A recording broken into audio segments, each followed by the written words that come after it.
BJP की ताबड़तोड़ रैलियां भी नहीं आई काम। बड़ी खबर आपको बता रहे हैं, बंगाल में इस वक्त की बड़ी खबर। ममता की जीत पर बीजेपी ने उठाए सवाल। बंगाल प्रभारी ने की रिकाउंटिंग की मांग। कैलाश विजयवर्गीय से हम लोगों ने संपर्क किया, उनसे बात की। पहले तो उन्होंने के न्यूज के माध्यम से ममता बनर्जी को बधाई दी और उसके बाद उन्होंने कहा कि वो बहुत कम मार्जिन से जीती है। मैं और शुभेंदु अधिकारी दोनों लोगों ने रिकाउंटिंग की मांग रखी है। बड़ी खबर आपको बता रहे हैं, मात्र 1200 वोटों से ममता बनर्जी ने नंदीग्राम के अभेद किले को भेद दिया है, जिस पर शुभेंदु अधिकारी को बहुत गर्व था।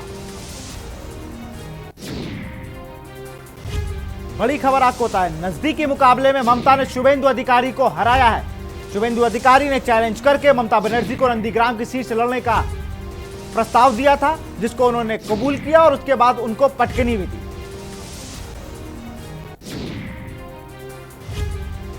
और इस जीत का रिएक्शन भी दिखने लगा है। कैलाश विजयवर्गीय जो बीजेपी प्रभारी हैं बंगाल के, उन्होंने कहा है कि हम रिकाउंटिंग की मांग करते हैं।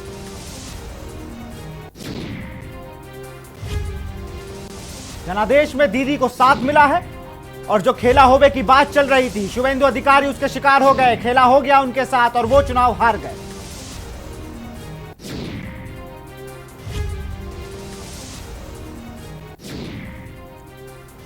और इसी खबर पर हमारे साथ हमारे प्रधान संपादक दुर्गेन्द्र चौहान जुड़ गए। सर, जिस तरह से तमाम खेला होवे की बात हो रही थी, शुभेंदु अधिकारी उसका शिकार होगा, अभी जब कैलाश विजयवर्गीय हमारे चैनल में जुड़े तो उन्होंने कहा यह बात कि हम रिकाउंटिंग की मांग करते हैं।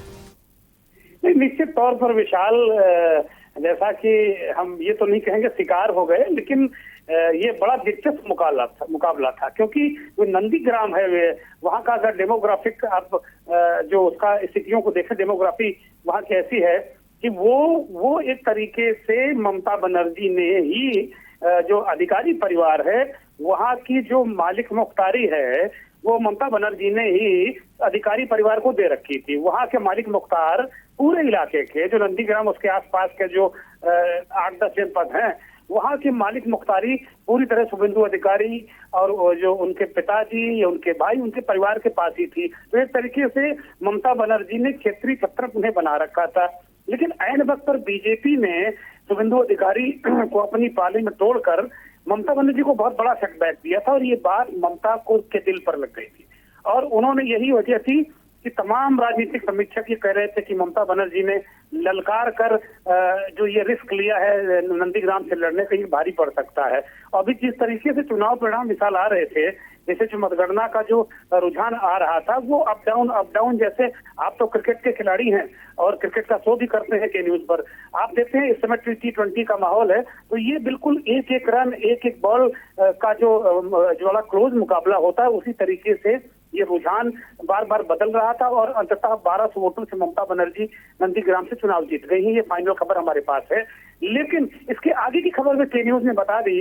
कैलाश विजयवर्गीय जो बंगाल के प्रभारी हैं, राष्ट्रीय महासचिव हैं बीजेपी के, उनके हवाले से हमने उसके आगे की भी खबर बता दी कि वो जो बीजेपी है रिकाउंटिंग में जाएगी, या कि उसे उम्मीद है अभी भी कि शायद रिकाउंटिंग में कुछ उलटफेर हो जाए।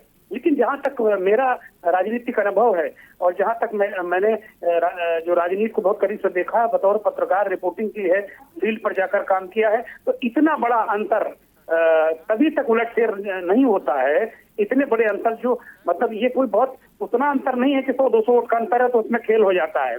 अगर 100-200 वोट का अंतर होता तो हो सकता है खेला ममता के साथ हो जाता रिकाउंटिंग में, लेकिन ये अंतर 1200 का है, तो ये थोड़ा पाटना मुझे लगता है कि इतनी बड़ी गलती गणना में नहीं होनी चाहिए।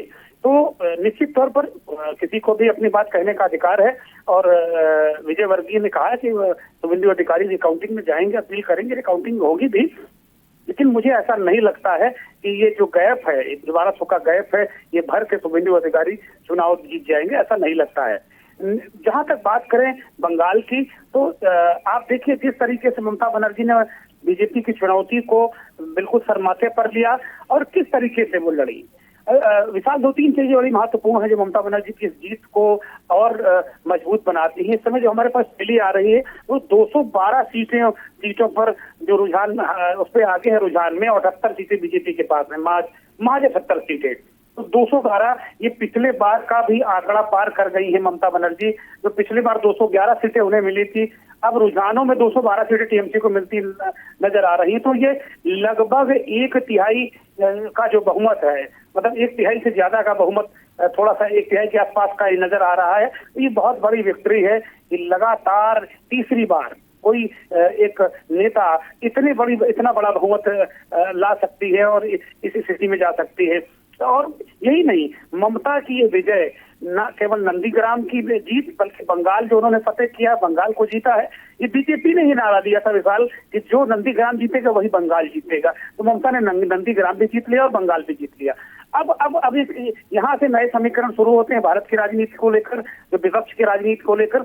अब तरह तरह की बातें की जा रही हैं कि ममता बनर्जी नरेंद्र मोदी के खिलाफ देश में चेहरा होंगी, क्या ममता बनर्जी क्षेत्रीय छत्रत्वों की राजनीति की अगुवाई करेंगी। क्योंकि एक बात तो तय हो गई है, चाहे ममता बनर्जी हो, चाहे स्टालिन हो तमिलनाडु में, चाहे विजयन साहब हो केरल में, जो ये क्षेत्रीय छत्रप हैं, इन लोगों ने जो बीजेपी के रथ का पहिया रोक दिया है।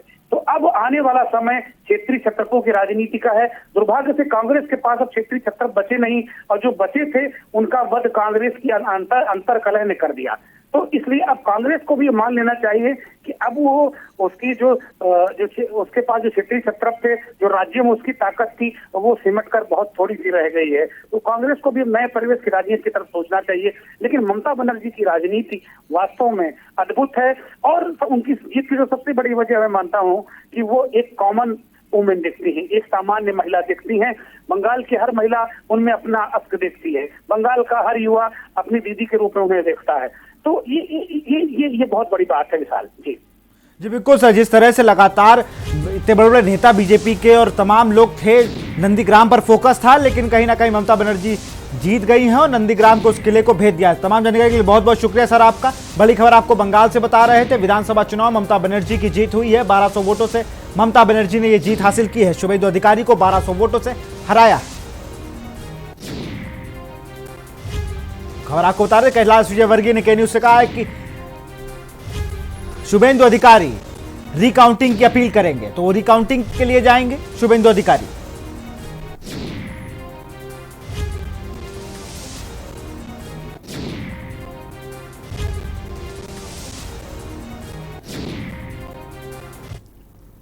फिलहाल इस बुलेटिन में इतना ही। देखते रहिए के न्यूज इंडिया। नमस्कार।